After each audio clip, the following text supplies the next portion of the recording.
আজকে কিন্তু কোনো আমিষ থালি না, আজকে কিন্তু তোমাদের সামনে নিয়ে চলে আসলাম ভগবান শ্রীকৃষ্ণের ভোগের থালি। আর ভোগ দর্শন করলে দুর্ভোগ কাটে, সে তো তোমরা সবাই জানো। আর এই ভিডিওটা তোমার সামনে এসেছে মানে তোমার সামনের দিনগুলো কিন্তু খুব ভালো হতে চলেছে, কেউ কিন্তু এড়িয়ে যাবে না। ভিডিওটা ভালো লাগলে অবশ্যই চ্যানেলটাকে সাবস্ক্রাইব করে একটা লাইক করে কমেন্টে রাধে রাধে লিখতে একদম ভুলো না। তো আজকের ভোগের থালিতে কি কি ছিল এক ঝলক তোমরা দেখে নাও।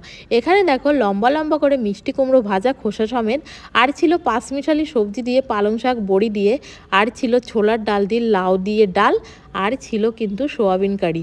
তো এখানে মোটামুটি সব খাবার দেওয়ার পরে জলটা দিয়ে দিলাম। জল দেওয়ার পরে কিন্তু জলটা দেওয়ার পরে একটা অসম্পূর্ণ রয়েছে, কি একটা দিনই, সেটা কি কেউ তোমরা বলতে পারবে? যদি বলতে পারো অবশ্যই কমেন্টে জানিয়ে দেবে।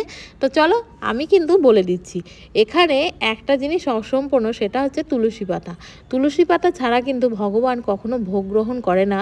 বিশেষ করে হরির উপাসনা যে মানে ভগবান, তারা কিন্তু তুলসী ছাড়া কোনো জিনিস গ্রহণ করে না। এমনকি যে তাকে ভোগ নিবেদন করছে তার গলায় যদি তুলসী না থাকে, সে কিন্তু সেই ভোগও গ্রহণ করে না। তো এটা তো আমি জেনে নিলাম। তুলসী পাতাগুলো ভালো করে ধুয়ে আমি দিয়ে দিয়েছি। তো চলো ভিডিওটা আমি এখানেই শেষ করব। দেখা হবে পরের কোনো একটা ভিডিওতে, আবার হয়তো কোনো একটা জমজমাট খাবার নিয়ে তোমাদের সামনে চলে আসবো। টাটা।